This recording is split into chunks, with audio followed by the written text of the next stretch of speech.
அனைவருக்கும் வணக்கம். நண்பர்களே, வாழ்க்கையில் வெற்றி பெற்ற அனைவருக்கும் ஒரு பொதுவான ரகசியம் இருக்கிறது. அவர்கள் ஒருபோதும் தோல்வி அடையவில்லை என்பது அல்ல, எத்தனை முறை தோல்வி அடைந்தாலும் மீண்டும் எழுந்து நிற்க கற்றுக்கொண்டார்கள் என்பதுதான் அது. இன்று நாம் பார்க்க இருக்கும் கதை தோல்வி என்றால் என்ன என்பதையும் வெற்றியாளர்களை மற்றவர்களிடமிருந்து வேறுபடுத்துவது என்ன என்பதையும் சொல்லும் ஒரு அழகான கதை. கதைக்குள் செல்வதற்கு முன்பாக எங்கள் சேனலை சப்ஸ்கிரைப் செய்து பெல் பட்டனை அழுத்துங்கள். எங்கள் கதைகள் உடனுக்குடன் உங்களை வந்து சேரும். வாருங்கள், கதைக்குள் செல்வோம். பல ஆண்டுகளுக்கு முன்பு மலைகளாலும் அடர்ந்த காடுகளாலும் சூழப்பட்ட ஒரு அழகான பகுதியில் ஒரு புகழ்பெற்ற குருகுலம் இருந்தது. அந்த குருகுலத்தின் பெயர் பல நாடுகளுக்கும் பரவி இருந்தது. அங்கு கல்வி கற்க வந்தவர்கள் வெறும் புத்தக அறிவை மட்டும் கற்றுக்கொள்ளவில்லை. ஒழுக்கம், நேர்மை, துணிச்சல், பொறுமை, தன்னம்பிக்கை, தலைமைத்துவம் என வாழ்க்கைக்கு தேவையான அனைத்து பண்புகளையும் கற்றுக்கொண்டார்கள். அந்த குருகுலத்தை நடத்தி வந்த தலைமை குரு மிகுந்த ஞானம் கொண்டவர். அவரிடம் கல்வி கற்ற பலர் பின்னர் அரசர்களுக்கும் ஆலோசகர்களாக உயர்ந்தனர். ஒவ்வொரு வருடமும் குருகுலத்தில் ஒரு சிறப்பு விழா நடைபெறும். அந்த விழாவில் ஒரு மாணவருக்கு மட்டும் சிறந்த சீடன் என்ற பட்டம் வழங்கப்படும். இந்த பட்டத்தை பெறுவது மிக பெரிய பெருமையாக கருதப்பட்டது.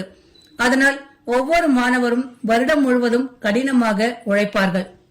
அந்த ஆண்டும் சிறந்த சீடனை தேர்ந்தெடுக்க வேண்டிய நேரம் வந்தது. தலைமை குரு அனைத்து ஆசிரியர்களையும் அழைத்து ஆலோசனை நடத்தினார். நீண்ட நேரம் விவாதித்த பிறகு 3 மாணவர்களின் பெயர்கள் மட்டும் இறுதியாக தேர்வு செய்யப்பட்டன. முதல் மாணவன் அறிவில் சிறந்தவன். எந்த கேள்வி கேட்டாலும் உடனடியாக பதில் சொல்லும் திறமை அவனுக்கு இருந்தது. இரண்டாவது மாணவன் வீரத்தில் சிறந்தவன். போர்க்கலைகள், வில்வித்தை, குதிரை சவாரி என அனைத்திலும் அவன் முன்னணியில் இருந்தான். மூன்றாவது மாணவன் மிகவும் அமைதியானவன். அவன் எப்போதும் விடாமுயற்சியுடன் செயல்படுவான். எந்த வேலையையும் பாதியில் விடமாட்டான். ஆனால் ஒரு பிரச்சனை இருந்தது. மூவரும் அனைத்து போட்டிகளிலும் கிட்டத்தட்ட சமமான மதிப்பெண்களை பெற்றிருந்தனர். யாரை தேர்வு செய்வது, யாரை விடுவது என்பது மிகவும் கடினமாக இருந்தது. தலைமை குரு பல நாட்கள் யோசித்தார். ஒரு நாள் இரவு தனியாக அமர்ந்து கொண்டிருந்த பொழுது ஒரு யோசனை தோன்றியது. அறிவையும் திறமையும் சோதிப்பது எளிது, ஆனால் மனிதனின் உண்மையான குணத்தை சோதிப்பது கடினம். இந்த மூவரின் மன வலிமையை சோதிக்க வேண்டும் என்று முடிவு செய்தார். மறுநாள் காலை 3 மாணவர்களும் குருவின் அறைக்கு அழைக்கப்பட்டனர். அவர்கள் வந்ததும் குரு கவலையுடன் அமர்ந்திருந்தார். குருவே, ஏதாவது பிரச்சனையா என்று கேட்டனர். குரு ஆழமாக மூச்சு விட்டார். ஆம் மகன்களே, நான் பல வருடங்களாக வளர்த்து வந்த கிளி என்று காலை கூண்டிலிருந்து பறந்து விட்டது. அது எனக்கு மிகவும் பிரியமானது. அதை நீங்கள் கண்டுபிடித்துக் கொண்டு வர வேண்டும் என்றார். 3 பேரும் ஒரே குரலில் நிச்சயமாக குருவே, உங்களுக்காக எதையும் செய்வோம் என்றனர். குரு அவர்களை ஒரு ஆற்றங்கரைக்கு அழைத்து சென்றார். அங்கு அகலமான ஆறு ஒன்று வேகமாக ஓடிக்கொண்டிருந்தது. ஆற்றின் மறுபுறம் ஒரு சிறிய தீவு இருந்தது. அந்த தீவை காட்டிய குரு, என் கிளி அங்கே சென்றதை நான் பார்த்தேன் என்றார். அதை கேட்டதும் மாணவர்கள் உடனே ஆற்றில் இறங்க தயாரானார்கள். அப்பொழுது குரு சத்தமாக நிறுத்துங்கள் என்றார். இந்த ஆற்றில் முதலைகள் நிறைந்திருக்கின என்றார். மாணவர்கள் அதிர்ச்சி அடைந்தனர். சிறிது நேரம் கழித்து அவர்கள் சுற்றி பார்த்தனர். அப்பொழுது ஒரு பழைய மரப்பாலம் கண்ணில் பட்டது. அது மிகவும் மோசமான நிலையில் இருந்தது. கயிறுகள் கிழிந்திருந்தன, பலகைகள் உடைந்திருந்தன. காற்று வீசும் போதெல்லாம் பாலம் பயங்கரமாக ஆடிக்கொண்டிருந்தது. முதல் மாணவன் முன் வந்தான். நான் முதலில் செல்கிறேன் என்று கூறி பாலத்தில் ஏறினான். ஒவ்வொரு அடியையும் கவனமாக வைத்தான். அவனது இதயம் வேகமாக துடித்தது. ஆனால் குருவுக்காக கிளியை கொண்டு வர வேண்டும் என்ற எண்ணம் அவனை முன்னே செல்ல வைத்தது. சிறிது நேரத்தில் பாலத்தின் நடுவே வந்தான். அப்பொழுது அவன் அதிர்ச்சி அடைந்தான். முன்புறம் பலகைகள் உடைந்து பெரிய இடைவெளி உருவாகி இருந்தது. இப்பொழுது என்ன செய்வது என்று யோசித்தான்.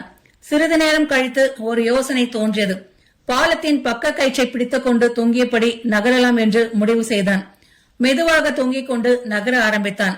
முதலில் நன்றாகவே சென்றது. ஆனால் பாதி தூரம் சென்றதும் கைகள் வலிக்க ஆரம்பித்தன. வியர்வை வழிந்தது. பிடி தளர்ந்தது. ஒரே நொடியில் அவன் கீழே விழுந்தான். ஆற்றில் விழுந்தவுடன் முதலைகளின் அசைவை கண்டான். உயிர் பயம் வந்தது. முடிந்தவரை வேகமாக நீந்தி கரைக்கு திரும்பினான். இப்பொழுது 2வது மாணவன் சென்றான். முதல் மாணவன் செய்த தவற்றை நான் செய்ய மாட்டேன் என்று நினைத்தான். அவன் வேறு விதமாக முயற்சி செய்தான். ஆனால் அதிர்ஷ்டம் அவனுக்கு துணை நிற்கவில்லை. சமநிலையை இழந்து அவனும் ஆற்றில் விழுந்தான். கடுமையாக போராடி கரைக்கு திரும்பினான். இப்போது மூன்றாவது மாணவனின் முறை. அவன் தன்னம்பிக்கையுடன் சென்றான். ஆனால் அவனாலும் அந்த இடைவெளியை கடக்க முடியவில்லை. சில நொடிகளில் அவனும் ஆற்றில் விழுந்தான். இப்போது மூவரும் தோல்வி அடைந்திருந்தனர். அவர்கள் ஒரு மரத்தின் கீழ் அமர்ந்தனர். முதல் மாணவன் கூறினான், இந்த பாலத்தை கடக்க முடியாது. இரண்டாம் மாணவன் சொன்னான், நாம் முடிந்தவரை முயற்சி செய்தோம், இதைவிட அதிகமாக யாராலும் செய்ய முடியாது என்று. மூன்றாவது மாணவன் மட்டும் அமைதியாக இருந்தான். அவன் பாலத்தை பார்த்து கொண்டே இருந்தான். அவன் மனதில் ஒரு கேள்வி ஓடிக்கொண்டிருந்தது. உண்மையிலேயே முடியாதா, அல்லது நான் சரியாக வழியை இன்னும் கண்டுபிடிக்கவில்லையா என்று. அப்பொழுது தலைமை குரு அங்கிருந்து நடக்க ஆரம்பித்தார். அவருடைய முகத்தில் ஏமாற்றம் தெரிந்தது. முதல் 2 மாணவர்களும் தலை குனிந்தனர். ஆனால் திடீரென்று மூன்றாவது மாணவன் எழுந்து நின்றான். அவன் வேகமாக குருவிடம் ஓடினான். குருவே என்று அழைத்தான். குரு திரும்பி பார்த்தார். என்ன மகனே என்று கேட்டார். மாணவன் மூச்சை சரி செய்து கொண்டு, குருவே, நான் தோற்றுவிட்டேன். ஆனால் நான் இன்னும் கைவிடவில்லை. எனக்கு இன்னொரு வாய்ப்பு தாருங்கள். நான் மீண்டும் முயற்சி செய்ய விரும்புகிறேன் என்றான். அந்த வார்த்தைகளை கேட்டதும் குருவின் முகத்தில் ஒரு புன்னகை மலர்ந்தது. அவர் எதிர்பார்த்த பதில் இதுதான். உடனே மற்ற மாணவர்களையும் அழைத்தார். மகன்களே, இந்த ஆண்டின் சிறந்த சீடன் நான் தேர்வு செய்துவிட்டேன் என்றார். மூவரும் அதிர்ச்சியாக பார்த்தனர். குரு மூன்றாவது மாணவனை காட்டி, இவன்தான் இந்த ஆண்டின் சிறந்த சீடன் என்றார். முதல் 2 மாணவர்கள் அதிர்ச்சி அடைந்தனர். குருவே, அவனும் எங்களைப் போலவே தோல்வி அடைந்தானே என்று கேட்டனர். குரு சிரித்தார். ஆம், மூவரும் தோல்வியடைந்தீர்கள். மூவரும் ஆற்றில் விழுந்தீர்கள். ஆனால் ஒரு வித்தியாசம் இருந்தது என்றார். நீங்கள் இருவரும் தோல்வியை முடிவாக நினைத்தீர்கள். இவன் மட்டும் தோல்வியை ஒரு பாடமாக நினைத்தான். நீங்கள் நிறுத்திக் கொண்டீர்கள். இவன் மீண்டும் தொடங்க விரும்பினான் என்றார். நண்பர்களே, வாழ்க்கை என்ற பயணத்தில் நாம் அனைவரும் ஒரு நாள் தோல்வியை சந்திக்கிறோம். சில நேரங்களில் நாம் கடுமையாக உழைத்தும் வெற்றி கிடைக்காது.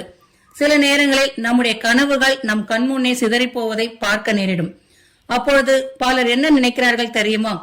இது என்னால் முடியாது, என் பயணம் இத்துடன் முடிந்து விட்டது என்று. ஆனால் வெற்றியாளர்கள் அப்படி நினைப்பதில்லை. அவர்கள் ஒவ்வொரு தோல்வியையும் ஒரு பாடமாக பார்க்கிறார்கள். ஒவ்வொரு தடையையும் ஒரு புதிய வாய்ப்பாக பார்க்கிறார்கள்.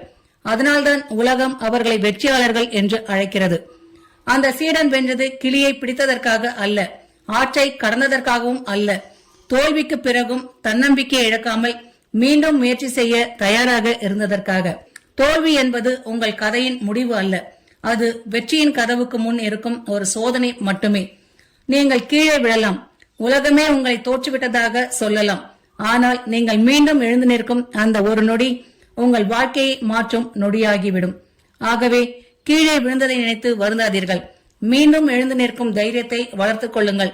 ஏனெனில் தோல்வி அடைந்தவன் தோற்றவன் அல்ல, முயற்சியை கைவிட்டவன் தான் உண்மையில் தோற்றவன்.